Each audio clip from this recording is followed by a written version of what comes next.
to Bible stories to live by. I know there's no need for that.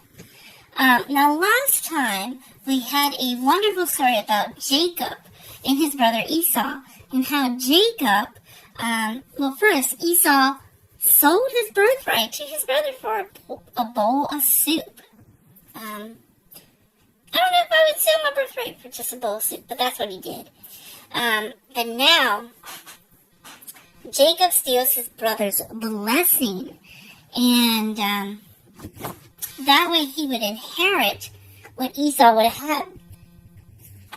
And that story came from Genesis 27, so have your mom or dad read that to you, or if you're able to read, then read. But Esau was very mad, and he wanted to kill his brother. So Jacob left to go to his uncle's family in Haran. So that's how we're picking up today, and we're learning about Jacob marries Rachel.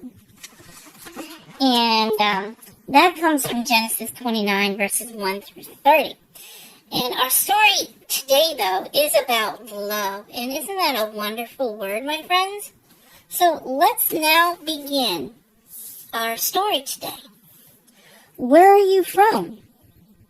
Jacob asked the shepherds who sat talking by a well. Haran. The shepherds answered. Jacob smiled. At last he found someone who could show him the way to Haran. He had come hundreds of miles to find his uncle Laban, who lived there. Somewhere in Laban's family, Jacob hoped to find the girl he would marry. Now, before we continue, the reason why he went there is, besides escaping his brother Esau, his mother did not want Jacob to marry a woman that is from a different religious culture. She wanted him to marry one that was a Hebrew, a Jew, someone that was, a follower of God. Just so you know. Do you know Laban? Jacob asked. Yes, of course, we know him, said the shepherds. Here comes his daughter Rachel with the family sheep. Jacob watched the young lady with the sheep. So this was Laban's daughter. How beautiful she was. Could this be the girl he would marry? If so, would he love her? Jacob wanted to be alone with Rachel when he met her. Why did those shepherds have to be there? Why don't you water your sheep and get them back to pasture? Jacob asked the shepherds. We don't do things that way, said the shepherds. Besides, they wanted to see what would happen. By this time, Rachel had come to the well with her sheep. Jacob wasn't sure how to introduce himself, so he ran to the well, rolled the stone away from it, and began to water her sheep for her.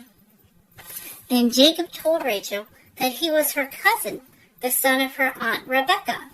He was so happy that he kissed her and began to cry. Jacob fell in love with her. He loved her so much that he worked 14 years for her father so he could marry her. Don't you think that Rachel must have loved Jacob for doing this? Now, Jacob and Rachel were cousins. I don't know how far along down the road it was or whatever, but there you go. Like, second cousin, third cousin, fifth cousin, 20th cousin, I don't know. I have no idea.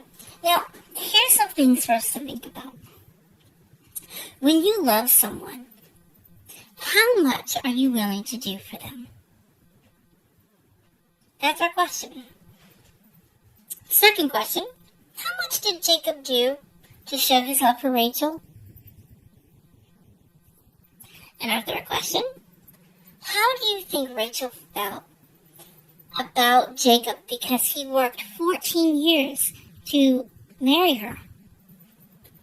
And our final question, what special things do you do for those you love most? Now, what can we learn from our lesson today? From this story, you learn that you should do more than expected for someone you love. Now, here's something we can do, like as an activity. So, let me get a piece of paper, because we gotta get a piece of paper, and we're gonna cut 7, well, I'll show you. I'm gonna give us a piece of paper, and then we'll continue this activity. Alright, hold on. Okay, so you're gonna need a piece of paper. You'll need some scissors. Now, if you're not old enough to use scissors, get your mom or dad or someone older to cut the piece of papers for you. What we're going to do with this piece of paper, we're going to cut 7 small cards. 1 for each day of this week. So, let's do that. And I'll speed this up through time.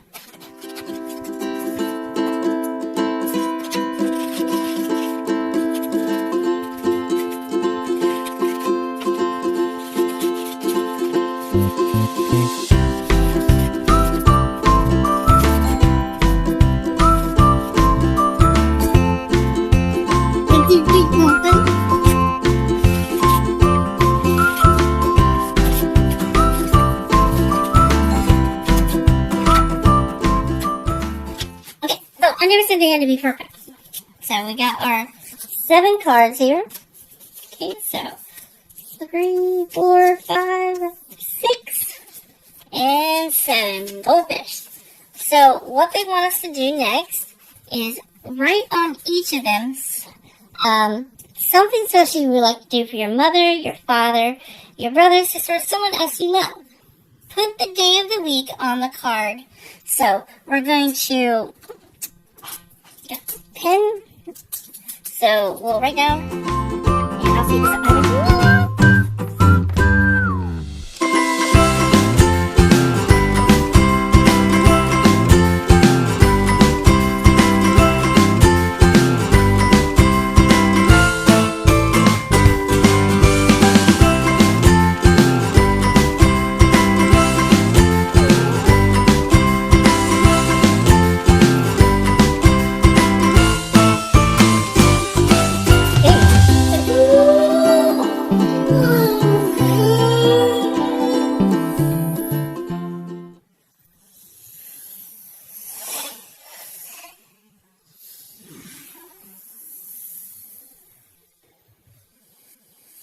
We have our days of the week here. I don't know if you can see that.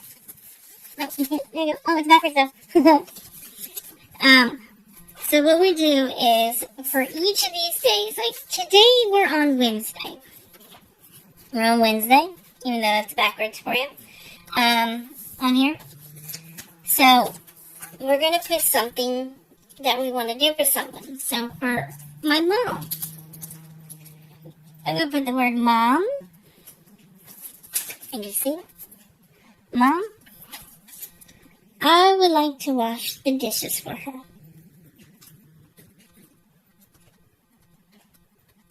So, for Wednesday, we are washing the dishes.